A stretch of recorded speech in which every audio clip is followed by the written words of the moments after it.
Assalamualaikum warahmatullahi wabarakatuh. Perkenalkan kami dari kelompok 1 Angkatan 2, peserta pendidikan latihan dasar calon pegawai negeri sipil tahun 2023 Pemerintah Kabupaten Rokan Hilir.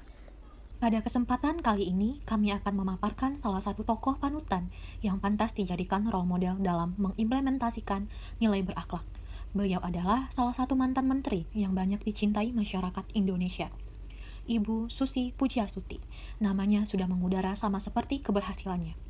Susi Pujiastuti lahir pada tanggal 15 Januari 1965, tepatnya di Pangandaran, Jawa Barat. Putus sekolah tentunya tidak membuatnya malas dan menyerah.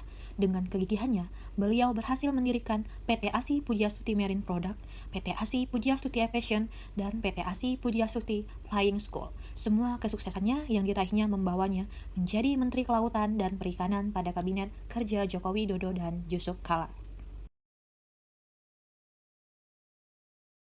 Tanggal 17 April 2022, Ibu Susi Pujiastuti melakukan aksi bagi-bagi kapal di Pulau Semulu, Aceh.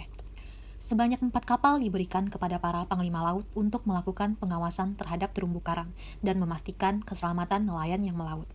Di samping itu, beliau meminta agar kapal-kapal tersebut membantu kemudahan akses transportasi bagi guru-guru yang mengajar di pulau terpencil.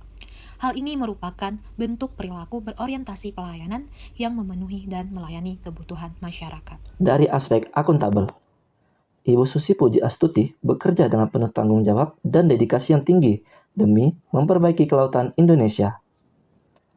Ibu Susi menjaga sumber daya alam kelautan milik negara dengan mengeluarkan larangan penggunaan pukat hela atau pukat udang dalam Peraturan Menteri Kelautan Nomor 71 Tahun 2016.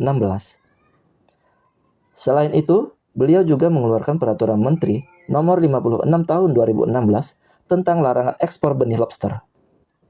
Larangan itu untuk mewujudkan pemanfaatan sumber daya ikan yang bertanggung jawab, optimal, dan berkelanjutan. Seperti yang kita ketahui, mantan Menteri Perikanan dan Kelautan ini hanya berijazah SMP. Namun, profesionalismenya dan kompetisinya tidak dapat diragukan lagi dalam menjaga ekosistem kelautan di Indonesia. Kinerja baik beliau yang benar-benar nyata mendapat banyak pujian dan penghargaan yang tinggi. Nilai yang keempat, harmonis. Dalam menjalankan tugasnya sebagai Menteri Perikanan dan Kelautan, Ibu Susi Pujiastuti tidak pernah membandingkan tiap-tiap orang dan hanya fokus memikirkan cara untuk kesejahteraan nelayan. Ibu Susi dikenal sebagai sosok yang mau berbaur dan dekat dengan rakyat. Beliau memiliki sikap yang ramah dan humble. Ia mau berjabat tangan dan menyatu dengan warga nelayan tanpa memandang profesi dan latar belakang ekonomi warga. Hal inilah yang menjadikan Ibu Susi sangat dikagumi oleh masyarakat. Pada tanggal 26 Oktober tahun 2014, beliau ditetapkan sebagai Menteri Kelautan dan Perikanan. Akan tetapi sebelum dilantik, beliau melepaskan semua posisinya di perusahaan seperti penerbangan Susi Air dan beberapa posisi lain yang beliau jalankan. Hal itu dilakukannya supaya menghindari konflik kepentingan di antara dirinya sebagai pemimpin bisnis dan sebagai menteri. Dari sini kita dapat melihat bahwa Bu Susi menunjukkan sikap loyal saat menjabat sebagai Menteri Kelautan dan Perikanan. Salah satu ciri-ciri penerapan budaya adaptif adalah mendorong jiwa kewirausahaan. Susi Pujiastuti adalah salah satu sosok pengusaha yang sukses serta mengemban tugas negara sebagai Menteri Kelautan dan Perikanan pada tahun 2014. Salah satu alasan yang membuat Susi Pujiastuti dikagumi sebagai seorang pelaku bisnis adalah kepeduliannya yang sangat tinggi terhadap lingkungan di sekitarnya. Beliau menekuni sektor bisnis ekspor ikan yang bernama PT ASI Pujiastuti Marine Product sampai dengan bisnis transportasi penerbangan yang bernama PT ASI Pujiastuti Aviation atau Susi Air.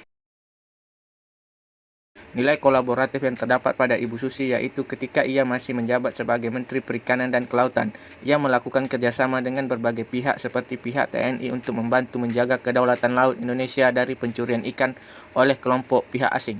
Ketika dirinya mengetahui bahwa Kementerian Kelautan dan Perikanan tidak memiliki sumber daya yang cukup memadai untuk menjaga laut Indonesia, maka ia menawarkan kerjasama dengan TNI yang juga sudah merupakan tugas dari TNI untuk menjaga kedaulatan Indonesia. Itulah sekilas kisah profil kehidupan dari Ibu Susi Pujiastuti yang selama ini telah mendedikasikan diri untuk negeri ini, dan ini merupakan salah satu contoh tokoh panutan bagi seorang ASN yang harus selalu mempunyai sikap berorientasi ke pelayanan, akuntabel, kompeten, harmonis, loyal, adaptif, dan kolaboratif. Terima kasih kepada Ibu Susi yang telah menjadi inspirasi ASN dan menjadi inspirasi untuk kelompok kami.